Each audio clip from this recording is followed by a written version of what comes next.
tragedy if not for your love.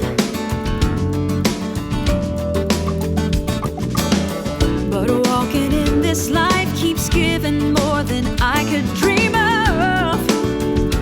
Oh, oh. I hear you clearly singing life into my heart every day. My life is the anthem of your goodness and your grace. It's about love, it's about hope, it's about knowing morning's waiting past the night. You give me real life, I'm living real life. Oh, oh, oh, oh, oh, oh,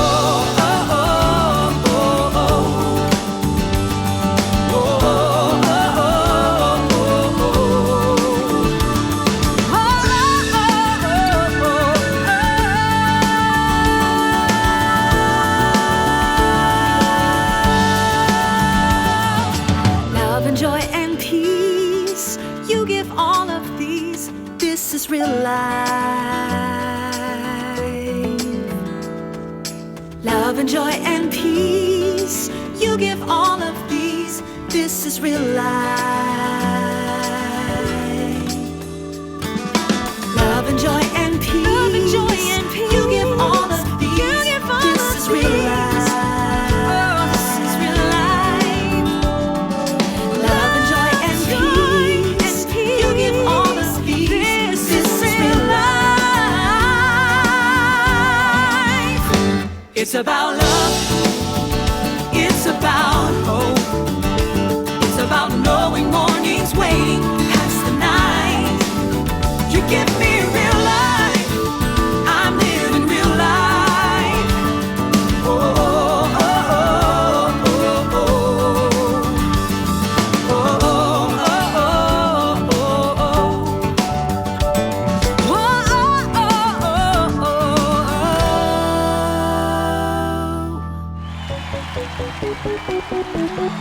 Come on, put them together tonight.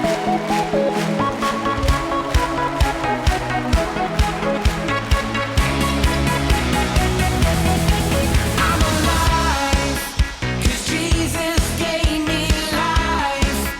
He opened up my eyes. I can see clearly now. Oh, everybody dance now.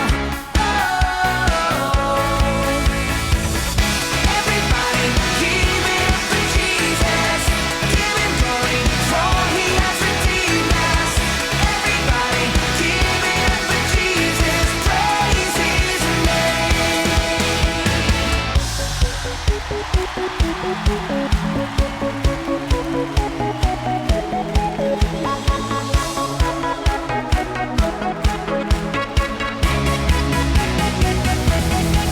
My desire is to lift you higher. It's only burning brighter. This passion inside of me. Oh, everybody dance now. Oh, everybody give it up for Jesus. Give him glory, for he has redeemed us. Everybody give it up for Jesus. Praise his name. Everybody give it up for Jesus. Give him glory, for he has redeemed us. Everybody give it up for Jesus. Praise his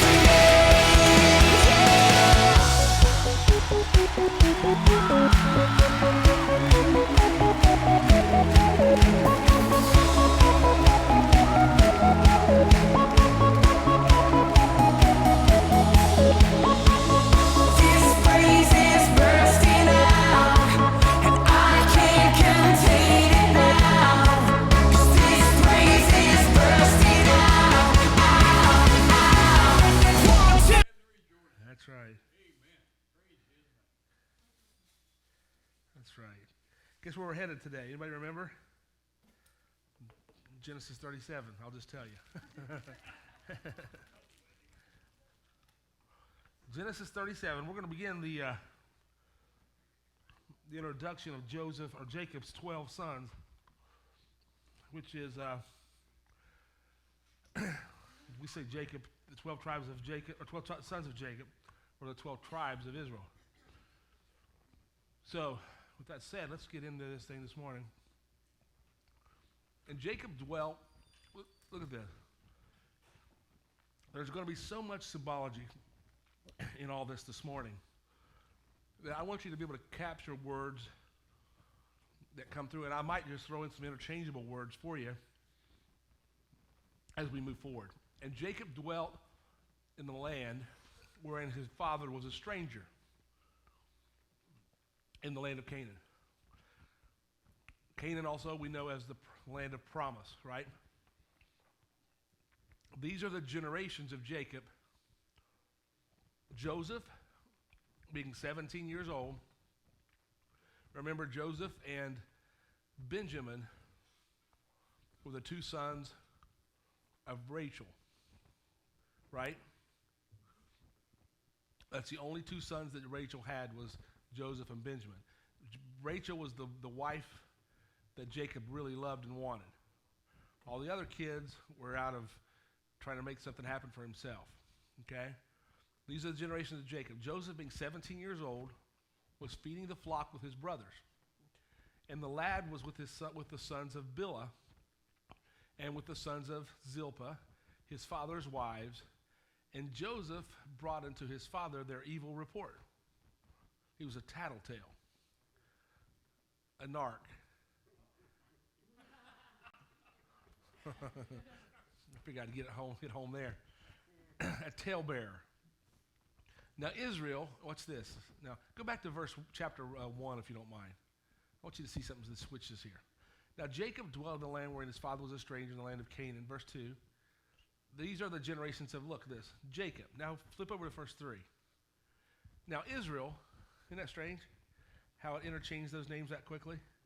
Okay, there's a reason for that, and we're going to show you here in a minute why. Now Israel loved Joseph more than all his children because he was the son of his old age. And he made him a coat of many colors. Now remember in Genesis it talks about, or in Revelation it talks about a coat of righteousness, clothed with right, okay. And when his brethren, remember the brethren were the sons of Zilpah, or the two handmaids, Bilhah and Zilpah, I guess.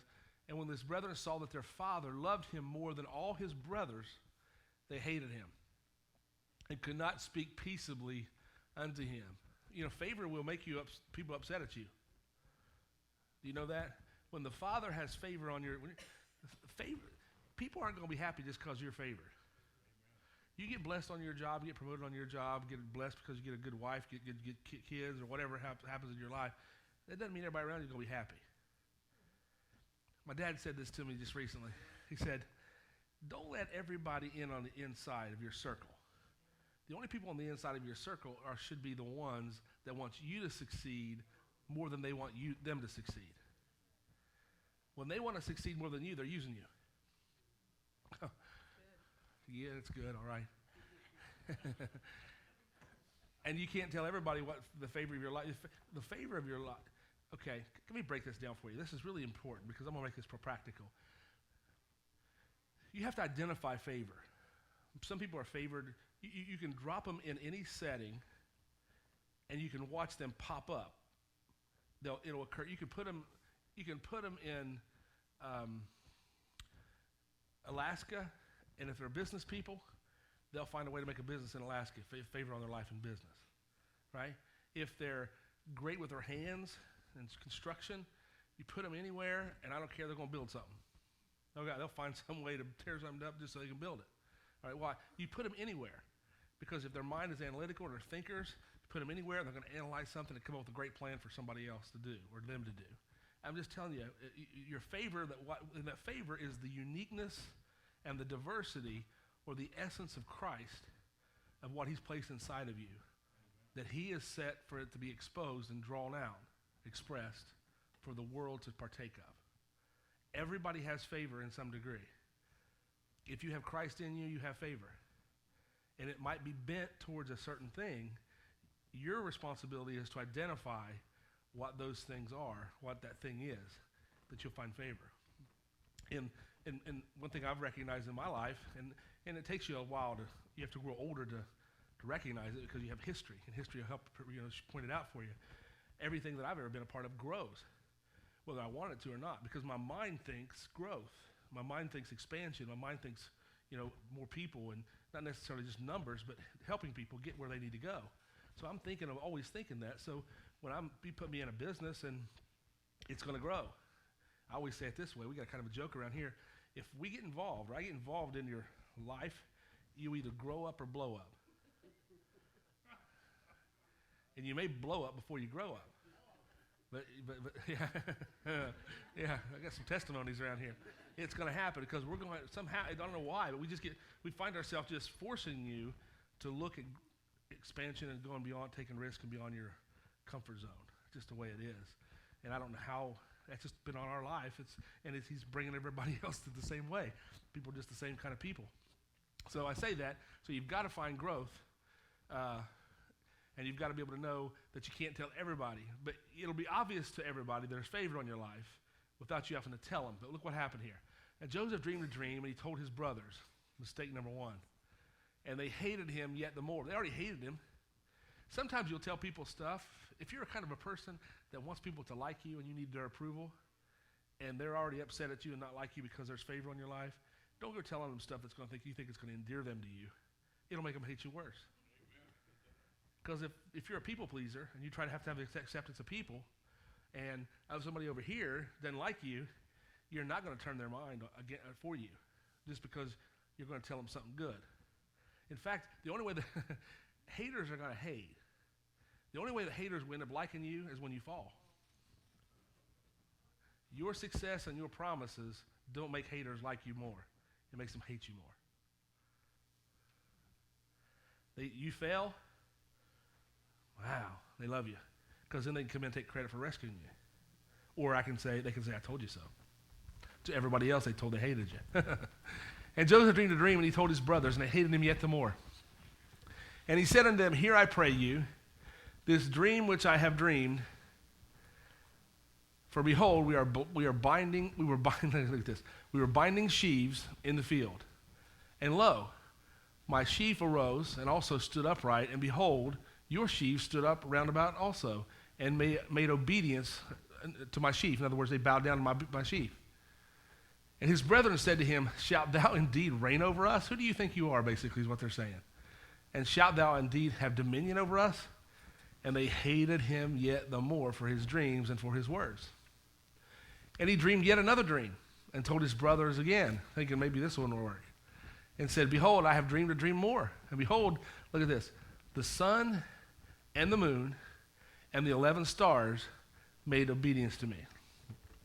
Stop right there for just a second. Chad, I want you to pull something up for me.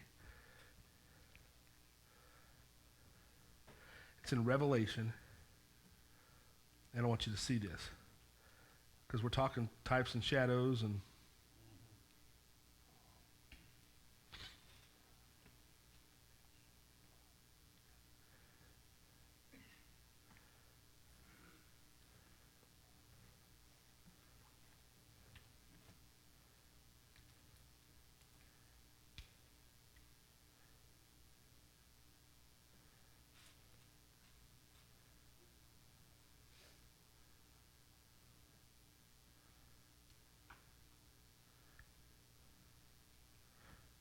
chapter 12, verse 1 in Revelation, if you don't mind. Okay, keep in mind, he had a dream. The sun and the moon and the 11 stars made obedience to me. What's this? Revelation. And there appeared a great wonder in heaven, a woman clothed with the sun and the moon under her feet, and upon her head a crown of 12 stars. We just saw that 11 were bowing down, right? Okay, Joseph is the 12th, okay? So that's 12, complete government. It's talking about the sun. This is the woman, The woman clothed with the sun and the moon under her feet. Okay? And the 12 stars are crowned on their head. Now watch this. The woman in chapter 12 is talking about the church. Okay? That's why I'm fast forwarding this thing to Revelation chapter 12. So you have the church, this great wonder in heaven, a woman, church, the new Jerusalem, the bride of Christ, clothed with the sun and the moon under her feet, and her head 12 stars. Now let's go back to Genesis chapter 37 there where we were. I want to show you something.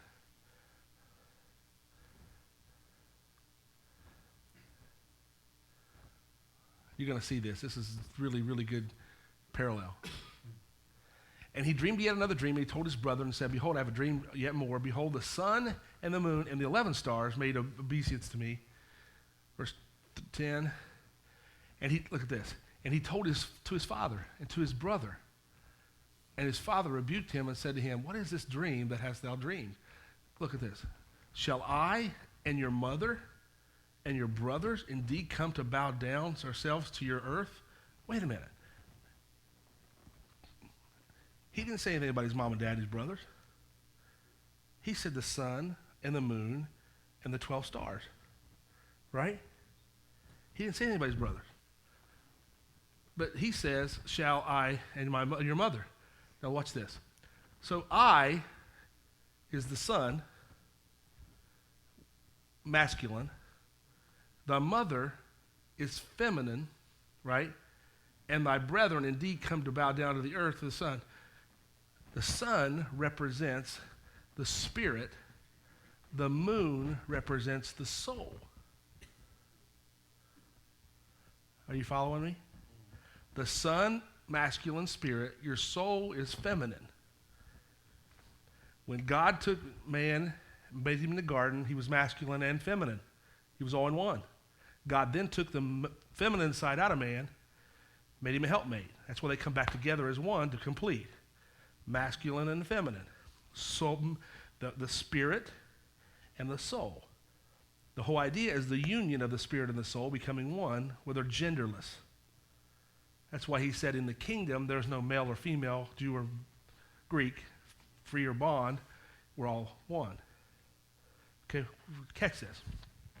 So the sun is the spirit, the moon is the soul, and the stars, which represent the 12 tribes of Israel, are also the 12 disciples that govern in the earth. In the head of Christ, Joseph saw a dream that had 11.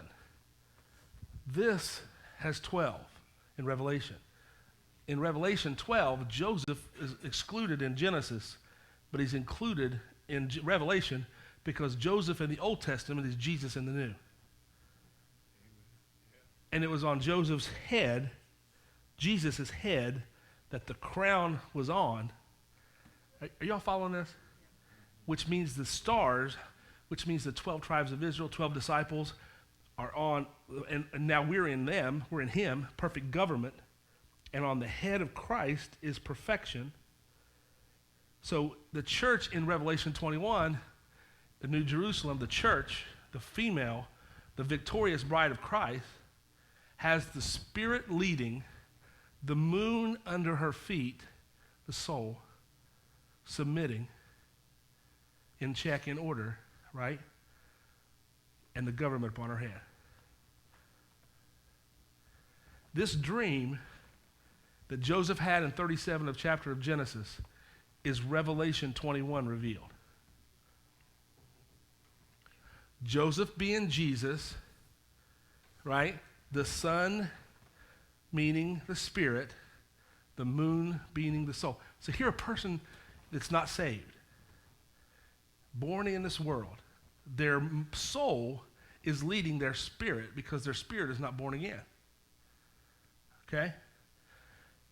They get born again, their spirit now is alive, a new creature, born to lead.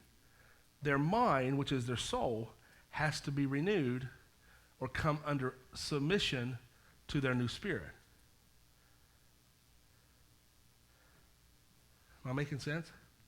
So the moon has to come up underneath the sun. That's why in Genesis chapter 1, am I confusing you all? Is this too much? Are you sure you're tracking? In Genesis chapter 1, it says the evening and the morning were the first day. Evening was because the moon led in the first day. It was the sun of the moon was the light of the night. The sun is the moon, or the light of the day. When a person gets born again, the light now leading is the sun, and the moon has to follow. But remember, in Genesis chapter 1, it was the earth was without form and void, chaos. That is a picture of a person that's not born again.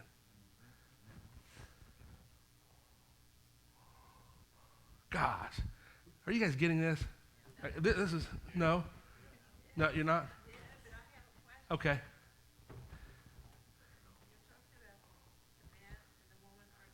Right. Uh-huh. Is that related to the gays and lesbians, where they don't know what gender they are? So even when they're kids, they say they're one or the other? No, because it's talking, the whole gay thing is different, but I'll explain it to you. A husband, a man, and a woman are to come back together for procreation. Okay? So unless they can procreate, they can't be together. Right? So for every living being, is a spirit. And they have a soul. The soul is their mind, their will, and their intellect.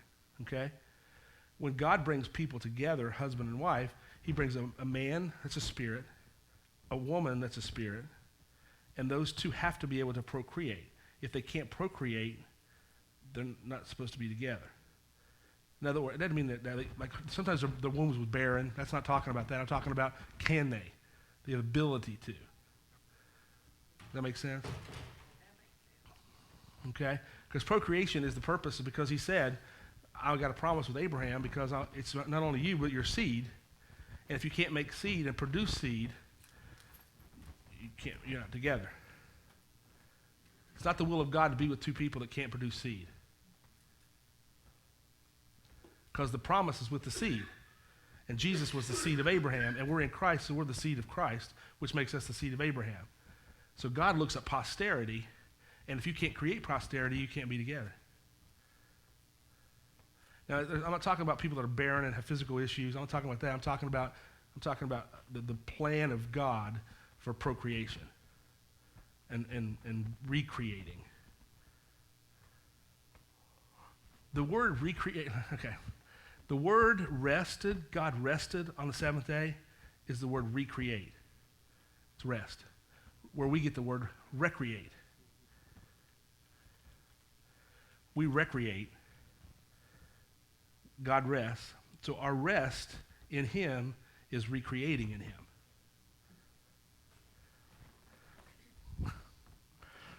I know I've gone too far in 4 verses here. Are you okay? This is a lot. I recognize that. There's a lot. Some of you are going, I have no idea what you're talking about. And I know. But we got to go on.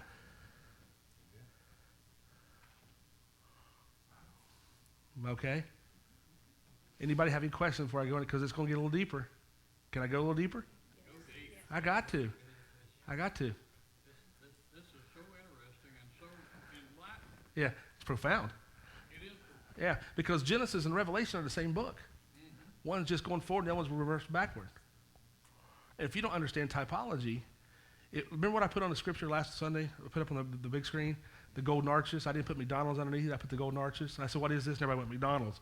If I put the cross up there, you have to understand what that means. If that only means to you his death and doesn't, and I'm going to talk about this 11, but the cross should be the symbol of where God invaded man's territory to allow man to invade God's.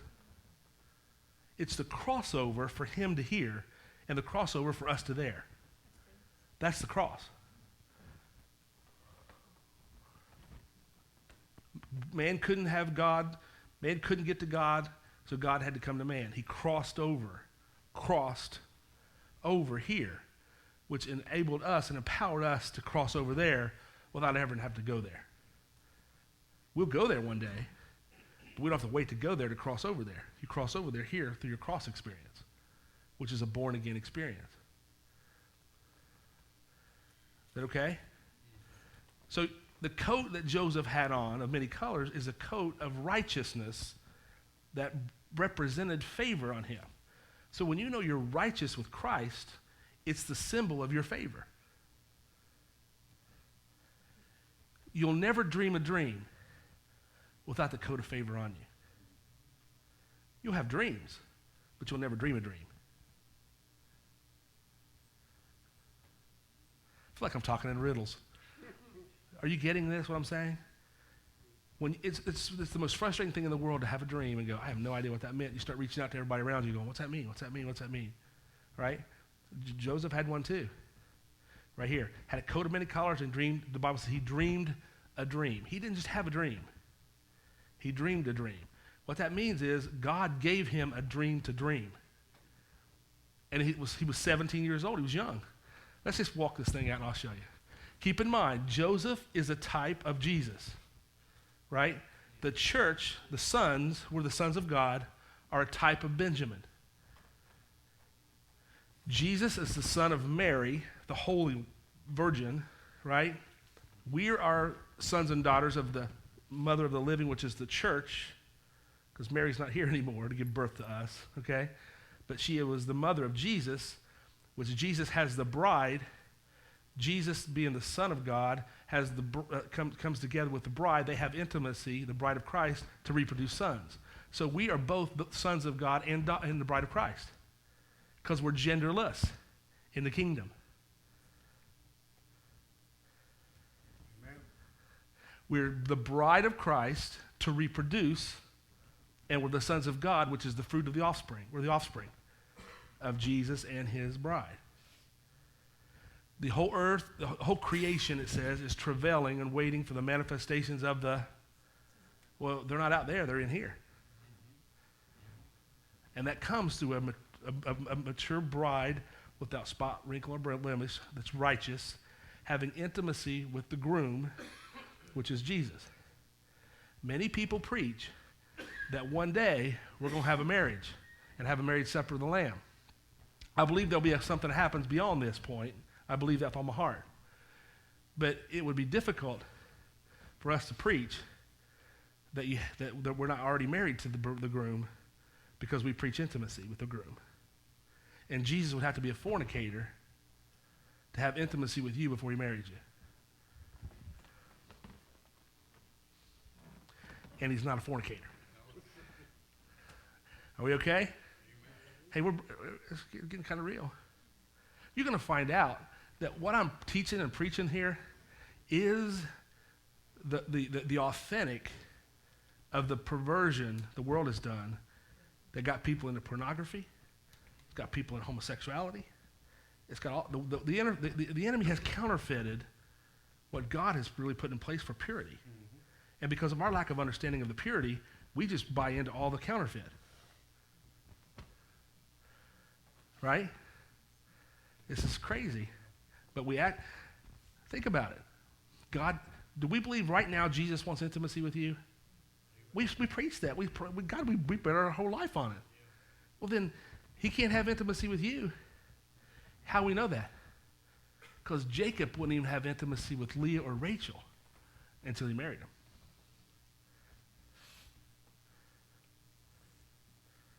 Do you remember right before there, the sister Dinah had intimacy? Remember? By an outsider. They killed him. Oh.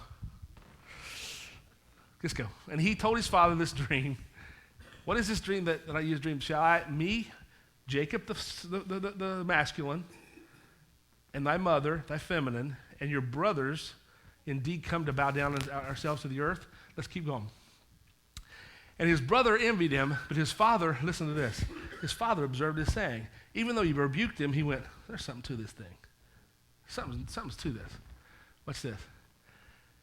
And his brethren went to feed their father's flock into Shechem.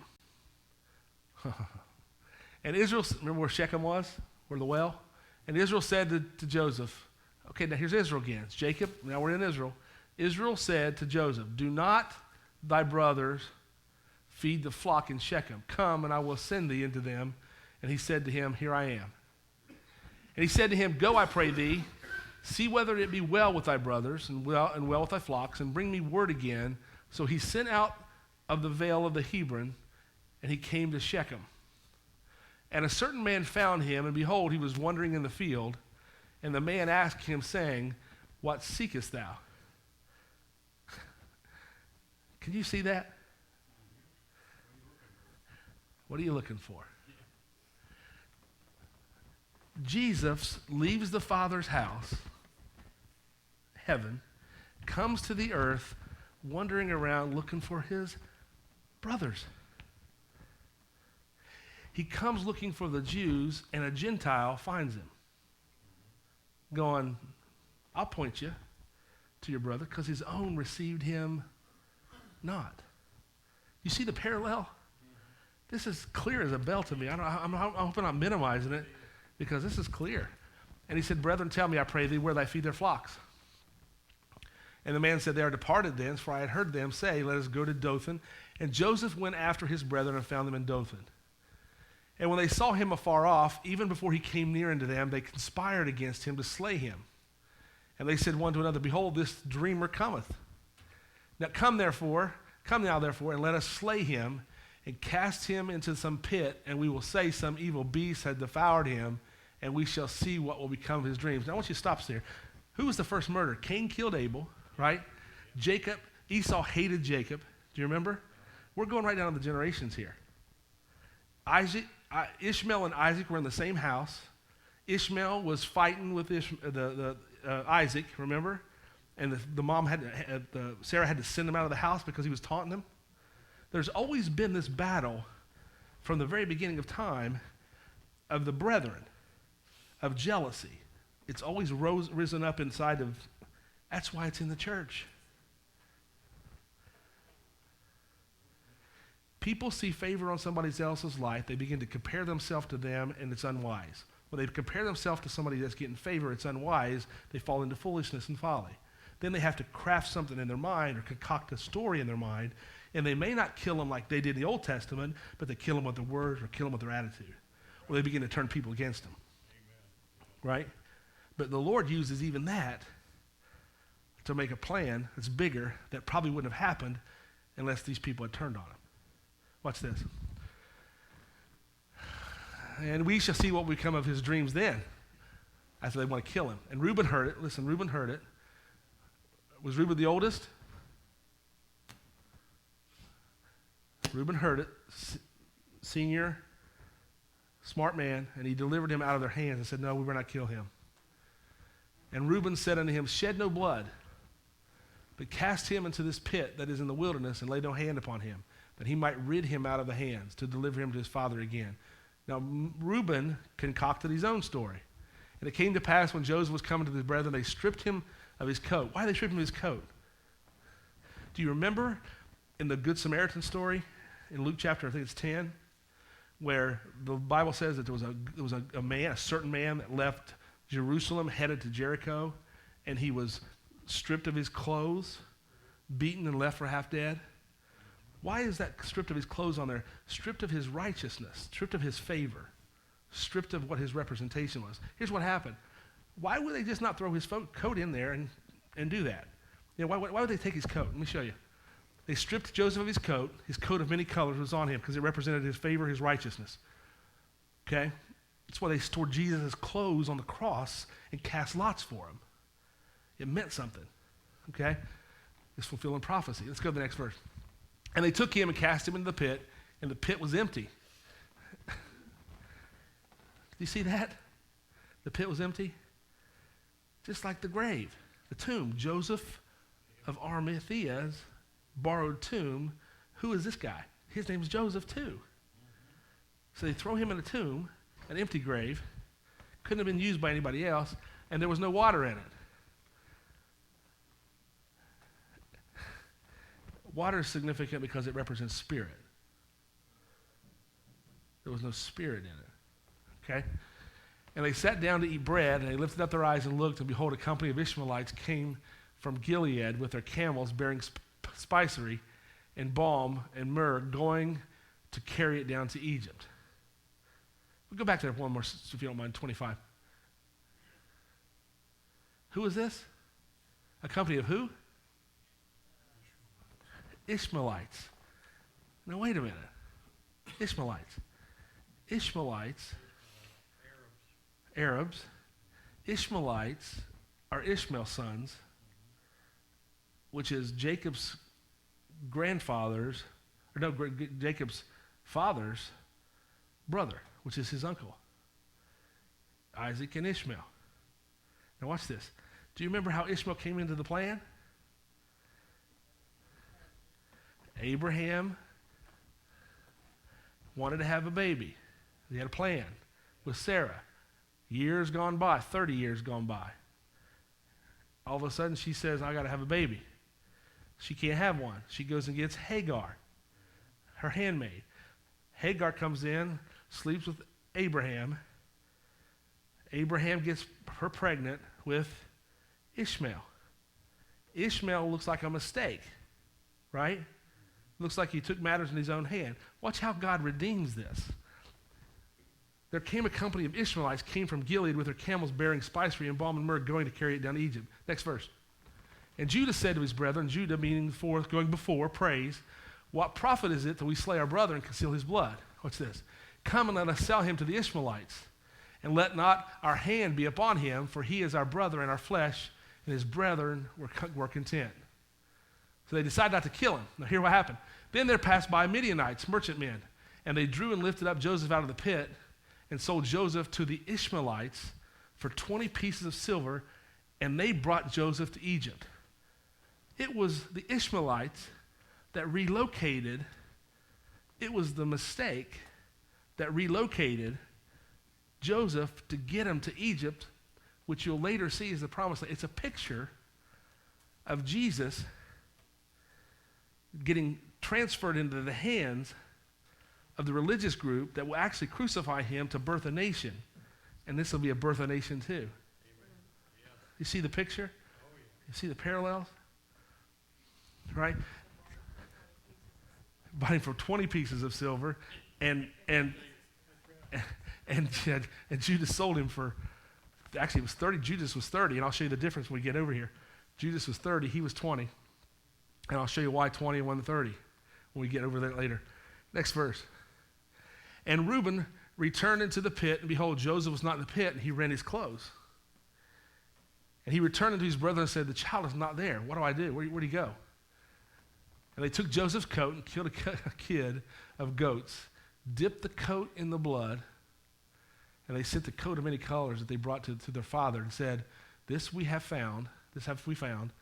Now, know now whether this be the son's coat or not. And he said, he knew it, and he said, it's my son's coat. An evil beast had devoured him. Joseph is without doubt rent in pieces. Now Jacob, in his mind, says, my favorite son is dead, been killed by the wild beasts. I've got the coat of many colors right here to prove it, because I see the blood of the animals and Joseph's blood on it, and he's thinking, okay? And Jacob rent his clothes and put sackcloth upon his loins and mourned for his son for many days. He was heartbroken. And all his sons and all his daughters rose up to comfort him, but he refused to be comforted and said, for I will go down into the grave until my son's mourning. Thus his father wept for him. Now, can you get a picture here? Okay. The Bible talks about it pleased God to crucify Jesus, right? But you got to understand, it didn't give him some sort of pleasure. The joy that was set before him is why he endured the cross. Okay, this is the Father. This is a picture of the Father in heaven as his son is being brutally, in his mind, killed. He wept, he mourned, he hurt. It hurt him as much as it did anything. He even mourned for days, could not be comforted. Does that make sense? Okay, this is a picture of that. And the Midianites sold him into the Egypt and to Potiphar, an officer of Pharaoh. Here we are, Potiphar. An officer of Pharaoh's and a captain of the guard. Am I okay on time? Okay, good. And a captain of the guard. What's this? Let's go on to the next chapter, I guess. Or I guess it's 38 next. And it came to pass at that time that Judah went down from his brethren and turned into a certain Adullamite, whose name was Hira. And Judah saw there a daughter of a certain Canaanite, whose name was Shua. And he took her and went in unto her. And she conceived, and bare a son, and he called his name Er. Now, what I want you to see this. I got time to go into this. This story in chapter 38 does not fit where we were. This is like I want you to picture a movie, and they're telling the whole story of Joseph. Joseph gets sold to the Ishmaelites and Midianites, take him up to Egypt. They go back and tell his dad. His dad's all mourning and hurting and crying. Oh my gosh, this is my life's falling apart. The sons and daughters try to comfort him. He's saying, no, it can't happen. And then all of a sudden, we're going to break away from the story and tell you another story. A story away from the story, okay? Now watch this. Now you tell me this chapter is not the Jerry Springer show, okay? And more importantly, Maury Povich has probably got a piece of this too, okay? And I'll tell you why. So Judah leaves the family, goes down and gets a girl pregnant. Shua pregnant. And she conceived and bare a son. His oldest son was named E-R. Now watch this. And she conceived again and bare another son called Onan. And she yet conceived another son and bare a son, and they called his name Shelah. And he was at Chezib when she bare him. Now watch, there's right? There is Onan, and there's Shelah. Is the oldest, Onan is the middle son, and Shela's the baby. All three sons. Keep in mind, all these boys know that the reason they even have kids, the reason they even get married, was for posterity's sake. Why? Because the blessing of the Lord is on the seed. And the seed for your generations and generations, as far as you can look up Abraham, they took that literally, okay? We're talking about the Israelites, okay? Now watch this. Verse 6. And Judah took a wife for his firstborn. Judah took a wife for It would have been nice if could have taken a wife for himself, but his dad took one for him. And what happened? Well, that literally comes to be true here in just a minute. And Judah took a son for his wife, whose name was Tamar. So was married to Tamar. And Judah's firstborn, was wicked in the sight of the Lord, and the Lord slew him. You all figure that out, okay? So dies. The plan in the Hebrew custom is now the next son steps in to take the wife. Why? Because they got to have kids. It's reproducing. That's what I was talking about earlier. That's why God takes reproduction serious. That's why a woman can't be with a woman and a man can't be with a man, because they can't reproduce. Right? And Judah said unto Onan, go in to thy brother's wife and marry her, and raise up seed to thy brother. And Onan knew that the seed should not be his. And it came to pass, when he went in to brother's wife, that he spilled it on the ground, lest that she should get, this is 9:30 in the morning, we're having 10 o'clock, we're having this kind of conversation. This is rated R, all right? Then he spilled it on the ground, lest that he should give seed to his brother. He was not about to reproduce. And the thing which he did displeased the Lord, and the Lord slew him too. Now watch this. I'm Judah. Think about it. You're Judah. Judah gets caught up with Tamar, finds his wife. His first son, is dead. His second son, Onan, is dead. I'm starting to think there's something wrong with Tamar. Aren't you? I'm thinking, man, every time I give one of my boys to her, they die. I'm going to rethink this. Now watch what happens. Then said Judah to Tamar, his daughter and son, or daughter-in-law, remain a widow. I ain't about to give you my other boy at the father's house until Shelah, my son, is grown, because he was just a kid. For he said, lest peradventure he should die also. See, that's going through his mind. And his brethren did as his brothers did. And Tamar went out and dwelt in her father's house. And in the process of time, the daughter of Shua, Judah's wife, died. Now Judah's wife, which was the mother of those three boys, died. Judah was comforted and went up into the sheep shearers to Timnath. And he and his friend Hira, the Adullamite, went with him. Watch this. Judah's wife dies. His two sons are dead. He got one son left, and he's trying to keep him away from Tamar. Now the process of time has happened that this boy's old enough now to be married. All right? His wife dies, so he goes away to get comfort and mourns. He just goes on a little mini vacation just to get his head cleared on, okay? Now look what happens. And it was Tamar saying, behold, thy father-in-law goeth up to Timnah to shear his sheep. And she put on her widow's garment, she put her widow's garment off from her, covered her head with a veil, wrapped herself, and sat in an open place. She dressed up like a prostitute, okay? And sat in an open place, which is, by the way, to Timnah, for she saw that Shelah was grown, and she was not given to him to his wife. She's mad at Judah. She's frustrated. She feels like she's tricked. So the trickster, the one that feels like she's going to be was tricked, is just about ready to turn a trick, okay? All right. And I meant that literally, okay? And figuratively, all right? Now watch this. You can only get this in church. You can't, I'm telling you, you can't get this, so you just can't do it. For she saw that Shelah was grown, and she was not given unto him his wife.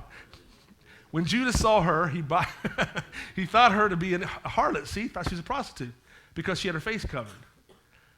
And he turned unto her, by the way, and said, go to, I pray thee, let me come in unto thee.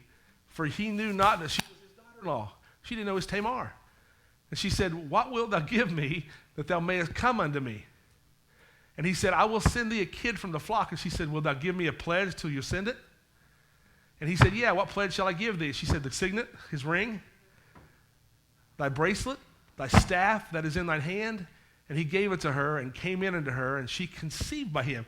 Judah got his daughter-in-law pregnant, gave her the signet, the bracelet, and the staff as a token until he could send her the flock. Right? Y'all catching this? Y'all interested now? Y'all weren't interested. Nobody cared about the sun and the moon and the stars. Now we all in. Nobody wants to walk away to the bathroom break even. And she arose and went away and laid by her veil from her and put on the garments of her widowhood.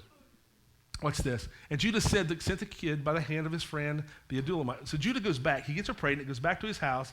He does his honorable thing. He sends the goat to get he wants his signature ring back, his signet ring back. He wants his bracelets back and his staff. So he sends the goat. But here's the problem. She ain't there. They can't find her. All right, next verse. Then he asked the men of that place, where is she? Where's the harlot that was openly by the wayside? And they said, there was no harlot in this place. And he returned to Judah and said, I can't find her. And also the men of the place said, there was no harlot in this place. And Judah said, let her take it to her, lest we be ashamed. Behold, I sent this kid, and thou hast not found. In other words, he's justifying his conscience, saying, I tried. I did all that I could, so let's just forget about it. Watch this. And it came to pass after 3 months, first trimester. After that, it was told Judah, saying, Tamar, your daughter-in-law, hath played the harlot, and also, behold, she was with child by a whoredom. And Judah said, bring her forth and let her be burned. He's ready to crucify her. He's going to kill her, okay? What's this? When she was brought forth, she sent to her father-in-law, saying, by the man whose these are, am I with child? And she said, discern, I pray thee, whose are these? He says, he brings her in front of the council. He's ready to kill her. You're 3 months pregnant. This can't be. You've disgraced the whole family. And she's going to discern, wait a minute. Here's your ring, here's your bracelet, and here's your staff, your rod. Does this ring a bell? And Judah's going. Watch this next verse. Judah said, oh my God, he acknowledged him. And then he said, how could he not? And she hath been, because the staff has the names of the tribe written on it. He couldn't deny it, okay?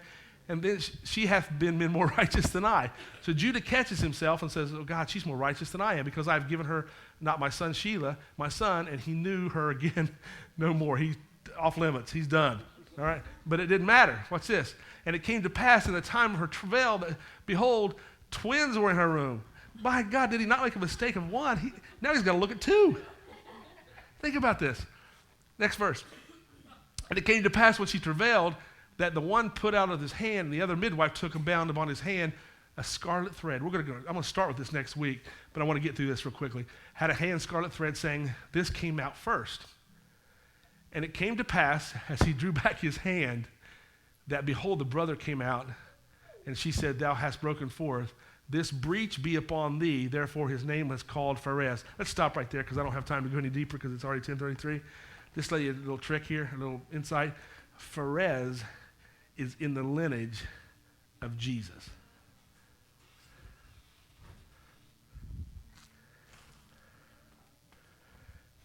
So, can anything good come out of your life? No matter what come up in front of you and what comes after you. If this mess could produce Christ, you don't think he could take your mess and produce something good? See you at 11 o'clock. Nobody wants to move now.